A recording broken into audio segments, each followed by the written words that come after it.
Have you been trying to find a way to live more intentionally? Have you been really auditing your thoughts and saying, gosh, the life that I'm living is a result of what I'm thinking? Well, if you've fallen into this space and you want to make sure you tune into the full episode today of the journey to more, you know who I am. I am your attorney and business strategist. Once you have hired me, I help you start, structure, and grow your business while legally protecting your business, your brand, and your profits. I'm going to say this until the heels come home, whoever comes home, whatever the saying is. Y'all don't go out here and build these empires and then sabotage them because you haven't protected them. Now, today is super important because I have someone who's near and dear to me. And I do not say that lightly because I don't take on new people these days. But I have Latasha Matthews, who is known as America's emotional wellness expert. Say we about to get well today. She is the CEO and clinical director of Illumination Counseling and Coaching and Why to Live Well. Latasha has over 15 years experience as a speaker. She more, y'all, as a therapist, as a coach, as a consultant, and author. She provides continuing education training for clinicians and corporate trainings on wellness, DEI. You know, we love this here, emotional intelligence and trauma informed resilience in the workplace. She has trained thousands of individuals so she can handle us, y'all, globally on the importance of setting healthy boundaries to live well. Latasha, you have anything to say to the people? Hello, people. I am here to share whatever it is to share. I'm just happy to be back with you. I love it. I love it. I love it. So, what does it mean to really be intentional? You know, we hear so much around manifestation, this, that. What does it mean to live intentional? You starting off strong. So for me, intentionality is first slowing down and taking some bite-sized steps. So if you're taking bite-sized steps, that means you have to have some actions that you're going to put in place. So intentionality means that there's going to be some movement in something. So, in order for us to live intentional, we first have to pause and then have bite sized steps. I don't know if I would have put that with intentionality, right? So, you're already putting us above the game. And so, once we get to a place where we're more intentional, how do we then get to think and live more intentional? Hmm. Okay, so we got our pause, then we have our actions. Um, and then to live more intentional, I do think you have to figure out, what your passion and purpose is in life. So intentionality without having a drive, a passion, or any type of purpose means you're just doing intentional things. So a lot of times we can take intentional acts. Like I may take an intentional trip. Like I'm going on vacation next week. I'll use that. That is an intentional trip that I'm taking with some girlfriends. I'm going to go and I'm going to come back. So I put my intentions in place. I put my money in place. I put the steps in place. I took the time off work and I'm going to go and come back. But living intentionally takes it a step further. You have to have something that you're passionate about so you can walk out that intentionality, or you just go take a trip and come back. Mm-mm. So we need passion and purpose to really drive us if we're going to live intentional.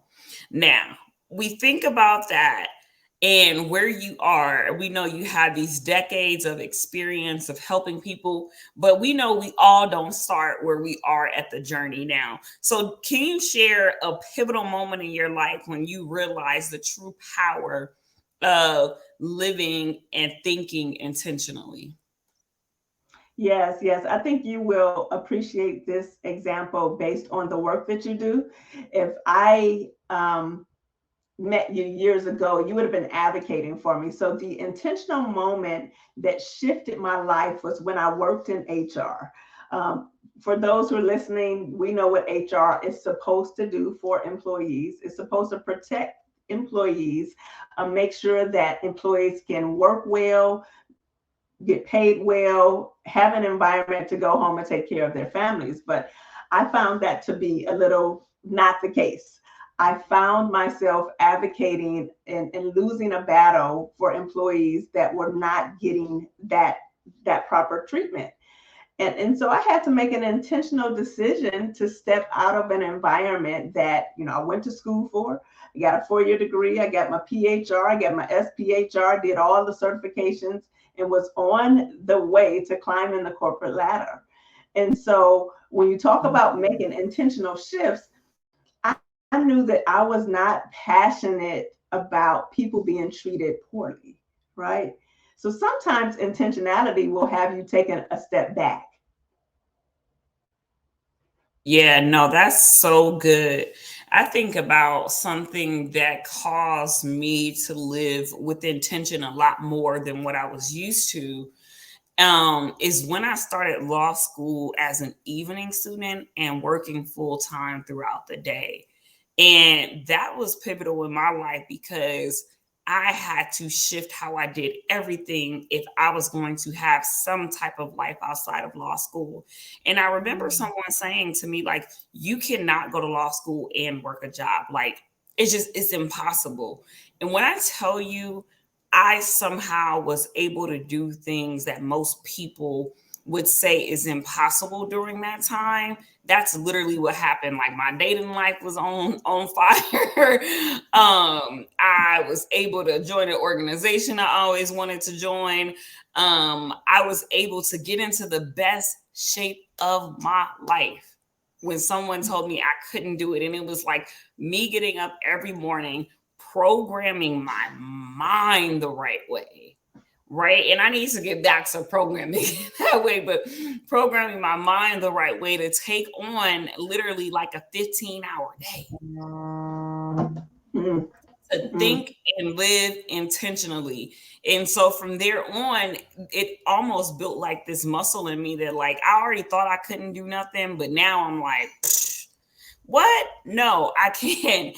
And so, as you shared, your moment is what you really learn when you're faced with adversity, right? That builds you up to another level of intentionality. But let's lean in here because just because you're doing things that are great, that doesn't mean you're doing them well. And we have an EQ expert here. How do we really lean into that wellness piece too? Yeah, yeah. I want to, touch on 2 points. I liked that you brought the mind into the conversation. And for those who are listening, the way we build that muscle memory in our mind is that we want to renew our minds daily. So whatever daily routine you need to talk to yourself, or either having affirmations that you say in the morning, if you need to speak to yourself, if you need to change some of the environmental stimuli that's coming into your brain, that is helping you change your thinking. Sometimes it's not even our thinking, it's social media's thinking, it's the news thinking, it's your mama's thinking. So you have to determine what that reprogramming of the mind is.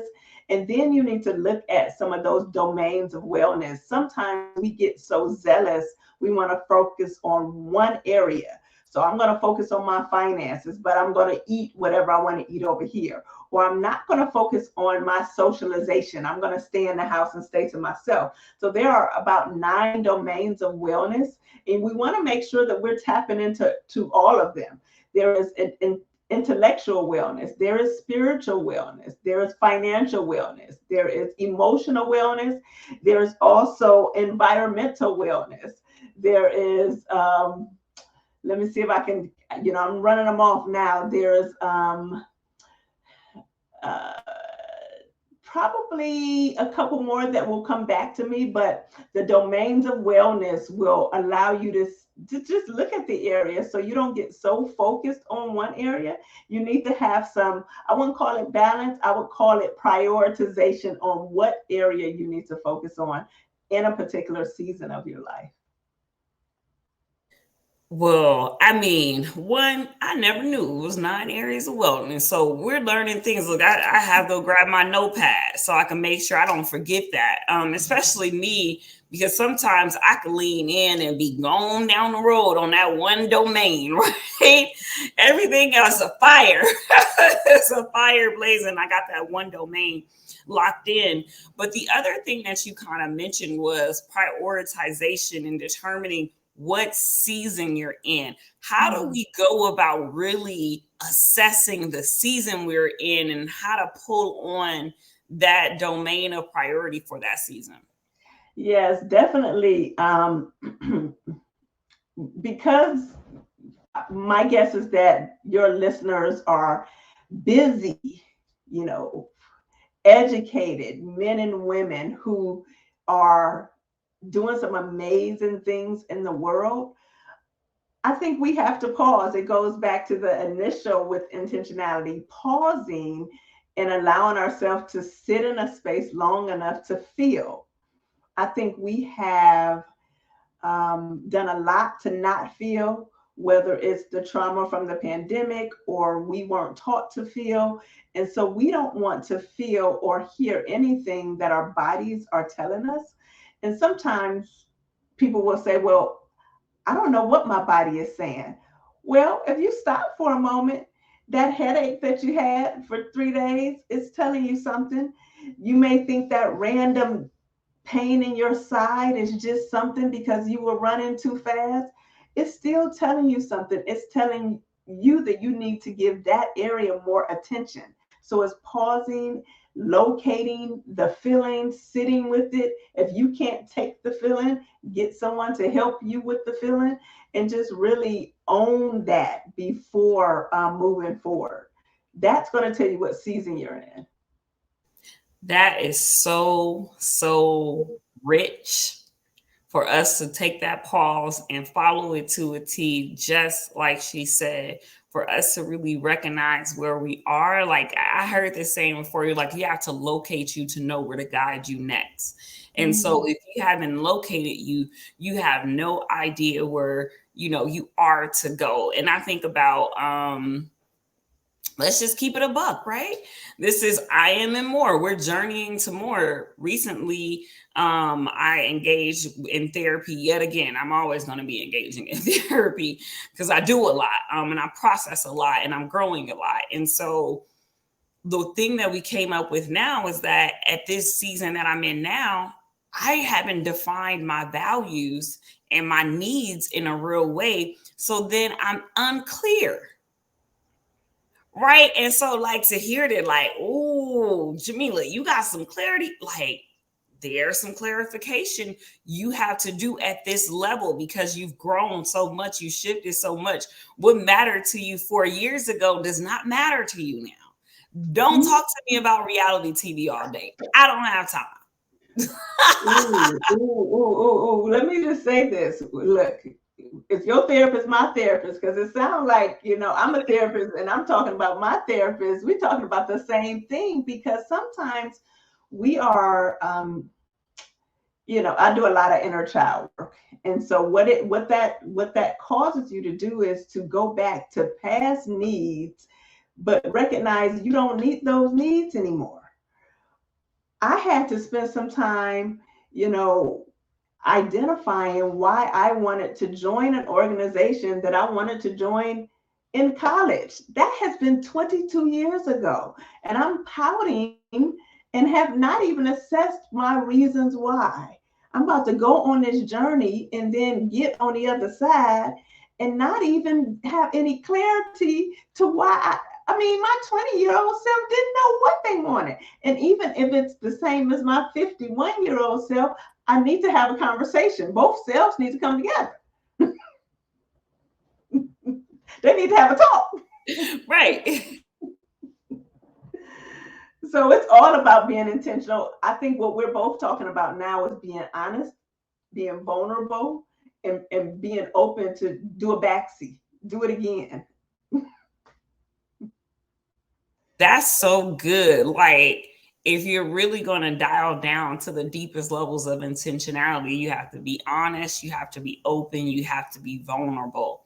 That listen, y'all, we getting so many gems. I want to lean in here too, especially with just knowing my audience, and then this just taking off in the future. This thing that you mentioned around feelings, and I recall a time in my life where I was in my boss's office. I had quit my job, and they were upset that I had quit because I was good. And this is while I'm in law school. I'm an assistant principal now in law school, and I'm quitting my job. And I'm like, she's insubordinate. I'm not working with her. This place is dysfunctional. It is what it is. I'm out of here. Right. And so the interventionist says, well, Jamila, how does this make you feel? I was like, it don't make me feel no way. I don't stay in stuff. Like, that's how I thought. That was my feeling. And I remember her saying, it has to make you feel angry. It has to make you feel this. And I could not identify. I think I was like 27 at that time. I couldn't identify a feeling.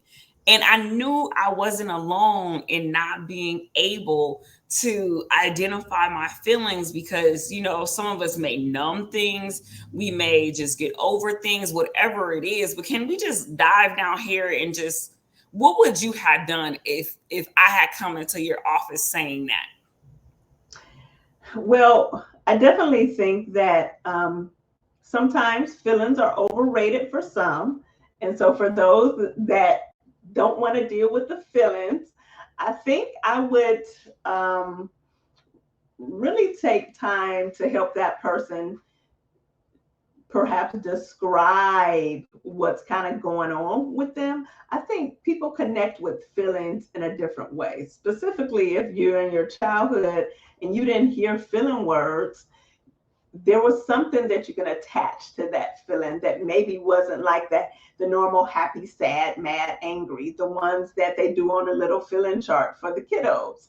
And so because I started working with kids who could not identify on that chart, then what I would probably have them do is tell me a story, draw me out what's going on for you.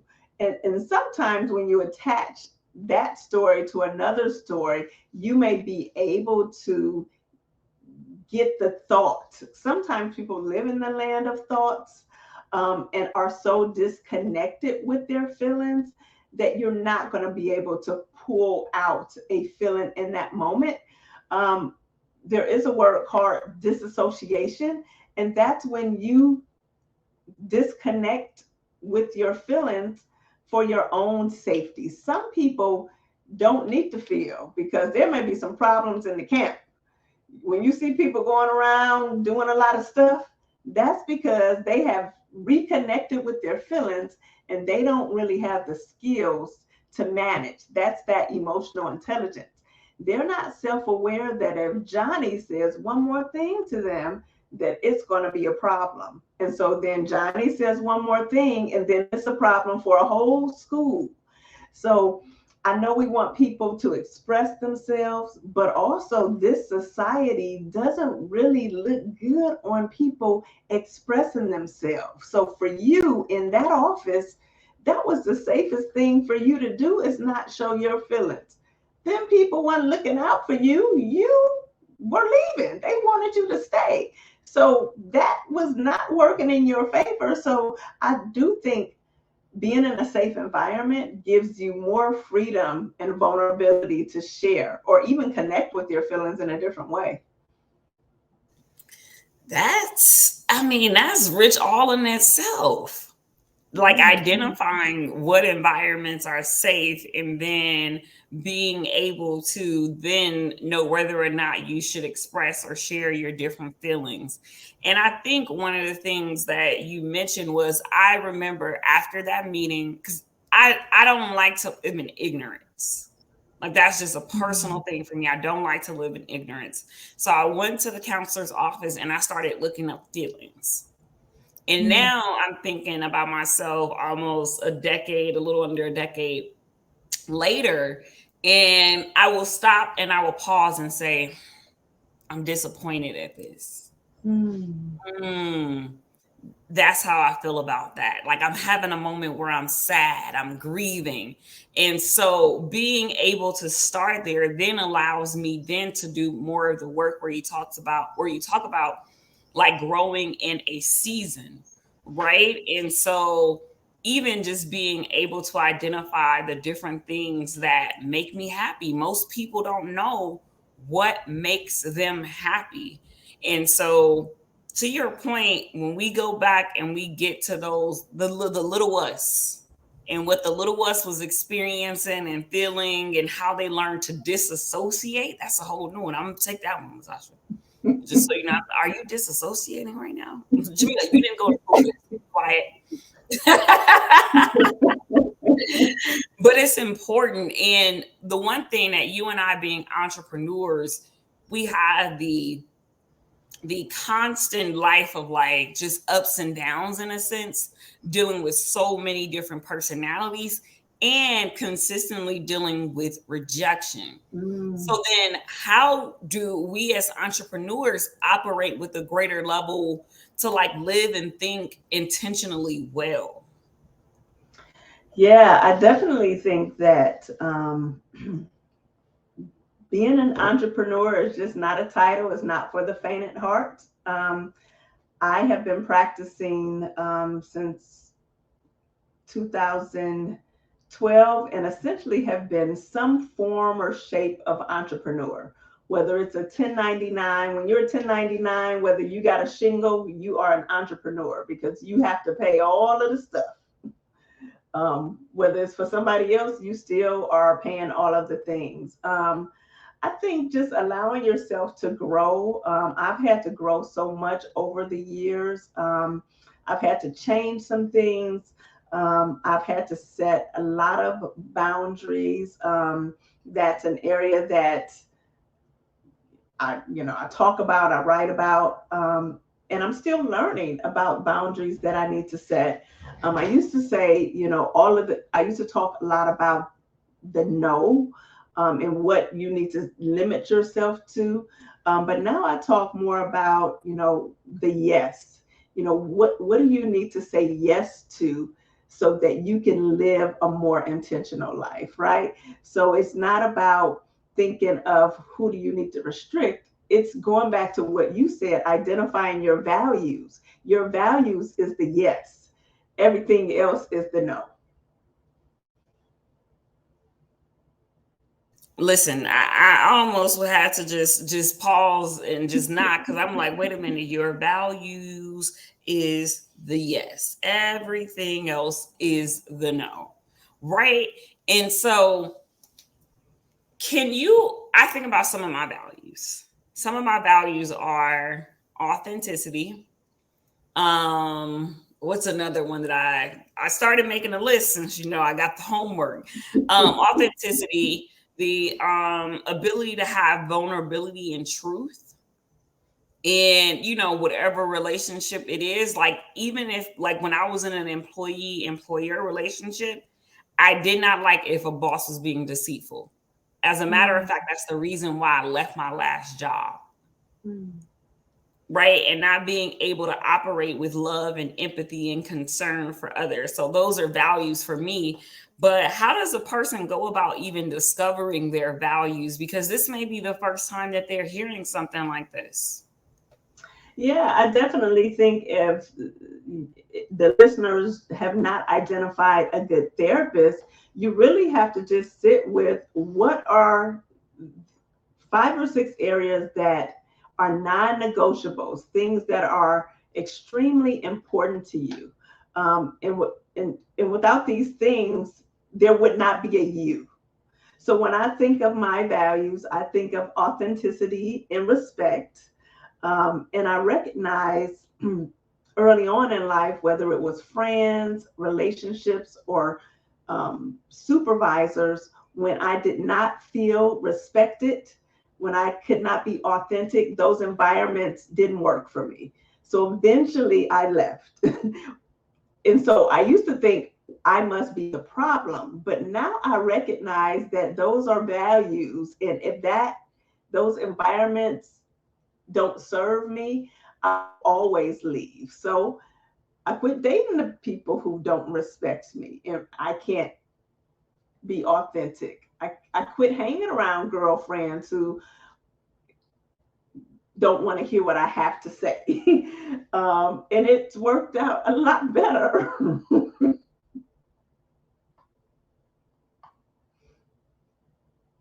I laugh because you really touched on something that we don't think about. Like, a lot of our own lives is impacted by the relationships we choose to have in our lives.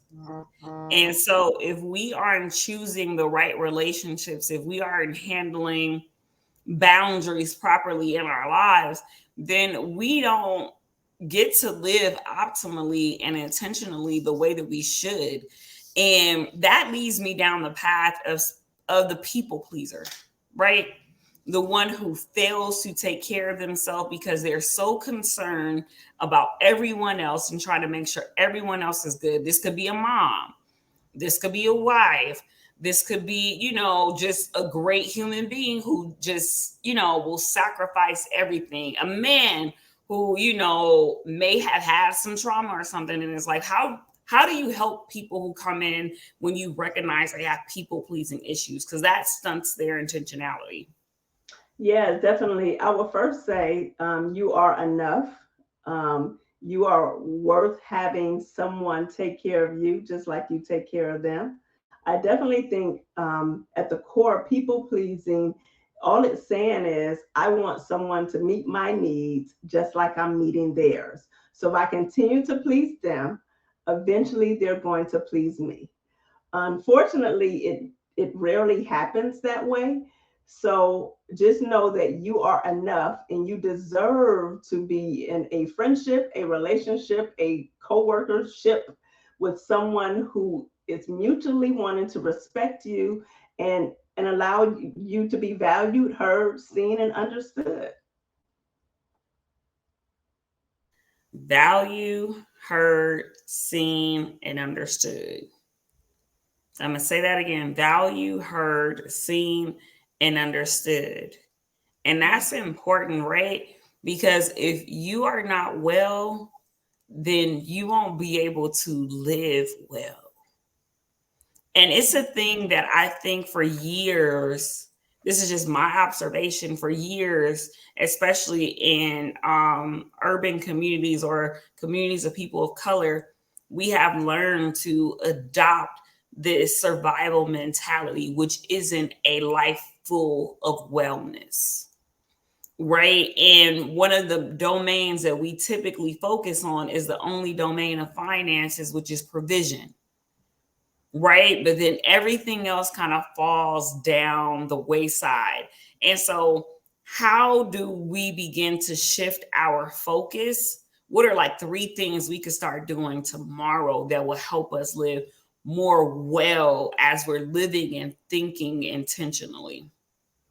Definitely, I would say if I needed to share three tips to live well, definitely surround yourself with people who believe in wellness, people who are not afraid to talk about emotional and mental health. I think that stigma keeps people bound. So definitely making sure that you are connecting with people who want to have these conversations. Two, um, you need to have a spiritual base. I am a believer, and you have to be able to go to God and get some answers for some of this stuff. He's going to direct you on, the people that are going to be in your life, the therapists you need to see, the spiritual connections. He's going to provide that for you. And then there is not a spirit without a body. You have to make sure that you are doing the things to take care of your body, whether that is walking, eating right, going to your doctor's appointments, hygiene, making sure that you are taking care of your faculties so you can't live well if your leg about to get amputated. You cannot live well if you're not taking care of your internal functions. And so we want to get away from focusing on one area. I know there's some times when we have to lock in and, get down the finances, and then we going hard in the gym, but we have to lift our head enough to up enough to see what season we're in and pivot and come back and pivot and come back. Yeah, that pause, pivot, come back is just a whole cycle that I hope people are leaning into right now. And as I think, like, we grow and we go in life, one of the things that comes to mind is how do this? Because somebody's probably saying, like, yeah, I tried this. Yeah, it sounds good. But what role does what we've talked about here play in living a life filled with fulfillment? Because that's a lot of times we don't think about that. Like, we do a lot of things, but are we fulfilled and experiencing joy with the things that we're doing? Yeah, I definitely think this conversation, hopefully, this conversation will first have someone pause. I think in the middle of the conversation, we talked about the boundaries that you want to set. Sometimes we have to take a step back.